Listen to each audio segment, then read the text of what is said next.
मर्यादा को उल्लंघन कर सकता है। कलयुग राजा नल इतने अच्छे से रहा करते थे कि कलयुग का प्रभाव राजा नल पर नहीं था। एक दिन की बात है, राजा नल ने आधी रात को ने लघु शंका आ गई, सुसु आ गई, और रात के नल को जब लघु शंका आई और वो जब लघु शंका करके लौटे तो पांव धुलना भूल गए, कुल्ला करना भूल गए। इतनी सी गलती हो गई राजा नल से कि वो लघु शंका करने के बाद कुल्ला करना और पांव धुलना भूल गए। तो क्या हुआ, कलयुग उनके पास आ गया। कलयुग को मौका मिल गया पास आने का। जैसे गंदगी है तो मक्खी को मौका मिल गया आपके पास आने का, गंदगी नहीं होती तो मक्खी नहीं होती। उसी तरह राजा नल ने पांव नहीं धोए तो कलयुग आके बैठ गया। फिर वो कलयुग ने क्या कराया जानते हो, इतने बड़े राजा थे, वो कलयुग ने उनका पूरा राज्य समाप्त करा दिया, सब कुछ नष्ट करा दिया, यहां तक कि बदन ढकने को एक कपड़ा नहीं बचा राजा नल का। बड़ी लंबी चौड़ी कथा है राजा नल की। हम आपको केवल इतना सा समझाएंगे कि राजा इतने बड़े धर्मात्मा थे नल। कलयुग ने कहां प्रवेश कर लिया, दूसरे की स्त्री को देखकर, किसी बहन बेटी को देखकर यदि आपका मन चंचल हो रहा है, मतलब आपका मन उस बहन बेटी की ओर जा रहा है, इसका मतलब कलयुग आपके पास है। आपका मन किसी मर्द को, पुरुष को देखकर यदि आपका मन बार बार उस पुरुष की ओर जा रहा है, समझ लेना कि आपका मन जा रहा है, मतलब आपके पास कलयुग है। कलयुग ने आपकी खोपड़ी पर निवास बना रखा है। आप शराब पीते हैं, मतलब कलयुग आपके पास है। आप मांस खाते हैं, मतलब कलयुग आपके पास है। आप पराई स्त्री को गलत नजर से, पराए मर्द को गलत नजर से देखते हैं, मतलब कलयुग आपके पास है। आप हिंसा करते हैं, किसी को मारते हैं बेवजह, जीव हत्या करते हैं, मतलब कलयुग आपके पास है। और आप चोरी करते हैं, इसका मतलब कलयुग आपके पास है। इतनी जगह पर ही कलयुग का ठिकाना है। जीवतम पानम स्त्रिया सोना यत्रा धर्मश चतुर्विधा, 5 जगह कलयुग का ठिकाना है, स्थान है। यदि आपका मन किसी पराई स्त्री को देखकर चंचल नहीं होता तो आपके पास कलयुग नहीं है। आपसे मेरी विनती है कि आप अपने शुद्धि का ख्याल रखा करो, क्योंकि बड़े बुजुर्ग कहते हैं कि जैसी राखे शुद्धि वैसी बने जोर से,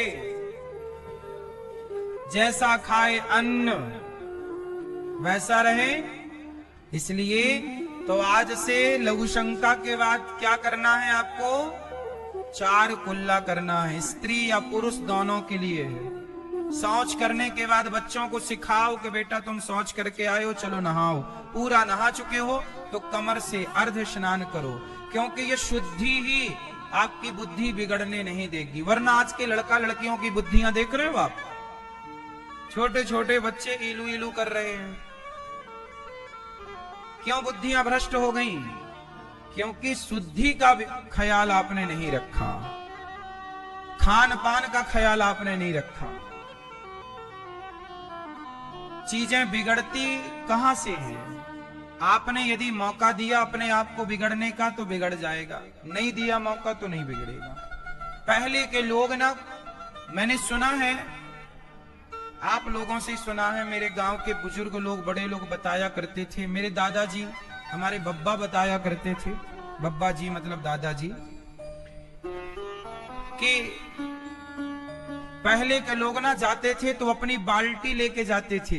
कुआं होते थे ना हर गली गली, तो अपना पानी निकाल कर पीते थे, रोटी बनाकर खाते थे, किसी के हाथ का भोजन नहीं करते थे। क्यों? किसी के हाथ का भोजन ना करने की वजह क्या थी? अब जैसे उदाहरण से समझो, जैसे आपने किसी वैश्या के घर भोजन कर लिया, तो कहते हैं वैश्या के घर आपने भोजन किया तो जब तक आपके पेट में उसकी रोटियां रहेंगी, उसका अन्न रहेगा, तब तक आपके मन में भी वैसे ही ख्याल आएंगे जैसे कि वैश्या के ख्याल आएंगे। वैश्या के पास ख्याल होते हैं। क्यों? क्योंकि वैश्या का अन्न खाओगे तो बुद्धि कैसी होगी?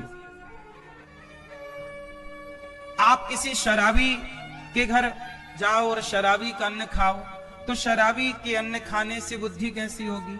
इसलिए कहते हैं सबके यहां भोजन भी नहीं करना चाहिए।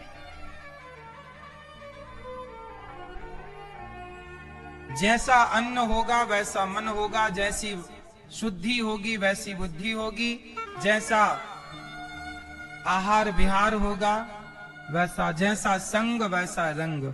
अच्छा बताओ, कैकेयी माता बुरी थी या मंथरा बुरी थी? जोर से, कौन बुरा है? कैकेयी मां बुरी है कि मंथरा बुरी है? जोर से, जोर से। मैया बताओ मेरी मां, कौन बुरा है? कैकेयी मां का दोष नहीं था। कैकेयी मां तो राम से बहुत प्यार करती हैं। कैकेयी मां तो राम को अपना दूध पिलाती हैं।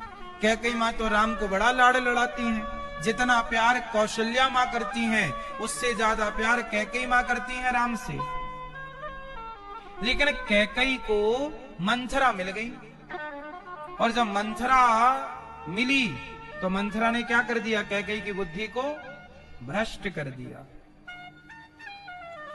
कैकेयी का दोष नहीं है, संगति का दोष है। यदि कैकेयी जैसों की बुद्धि भ्रष्ट हो सकती है मंथरा के संग से, तो आपकी बुद्धि भी भ्रष्ट हो सकती है किसी मंथरा के संग से, किसी कुसंग से। इसलिए हम कह रहे हैं कि हर कुसंग से अपने को बचाओ। आप कहते हैं हमारे बच्चे बिगड़ गए, कोई बच्चा नहीं बिगड़ता कभी। बच्चा कैसे बिगड़ता है?